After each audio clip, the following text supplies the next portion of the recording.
ہمارے ایک دوست نے دعوت کی, اس وقت اتفاق سے میری صرف 2 تھی, تو میں نے کہا دونوں کو ایک ساتھ لے کے جاؤں گا تو میں خود نہیں جا سکوں گا, میں باہر ہی کھڑا رہوں گا, تو اس لیے 1 by 1 پہلے ایک کو پھر دوسرے گھر والوں کو لے جاؤں میں.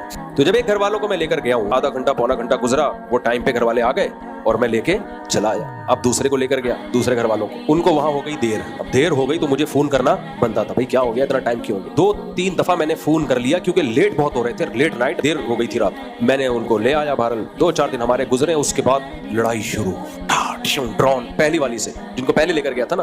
آپ کے دل میں میری کوئی ویلیو نہیں ہے. کیوں ویلیو نہیں ہے؟ میں گھر کا کرایہ دے رہا ہوں, بچوں کی فیسیں دے رہا ہوں, ٹائم دے رہا ہوں, اور ویلیو کسے کہتے ہیں نا. اب اچھا, خواتین کی عادت ہوتی ہے اصل بات نہیں بتاتی, شروع میں یہ سیاستیں چل رہی ہوتی ہیں. جب اس کی ڈیپ میں گیا تو پتہ یہ چلا کہ جنہوں نے گھر میں دعوت کی تھی نا عقیقے کی, ان کی خواتین کا کہیں بعد میں رابطہ ہوا پہلے گھر والوں سے, اور ان کی خواتین نے ہمارے پہلے گھر والوں کو کہا کہ جب آپ آ کے بیٹھی تھی مفتی صاحب کا ایک فون بھی نہیں آیا, جب دوسری آئی تھی کم سے کم 5-6 کالیں کی ہیں, اتنی فکر ہے.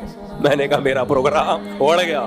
حالانکہ وہ ضرورت کی بنیاد پہ کی تھی, دیر ہو گئی تھی, تو دیر ہوتی تو ان کو 10 کالیں کر لیتا میں. پھر یہ ثابت کرنے کے لیے کہ نہیں بھائی آپ کی ویلیو بہت زیادہ ہے, کتنا خرچہ ہوا میرا, کتنا ٹائم لگا, لیکن پھر بھی وہ بات تھوڑی ہوتی ہے. ایک دفعہ بدگمانی پھیل جائے تو بہت مشکل ہے.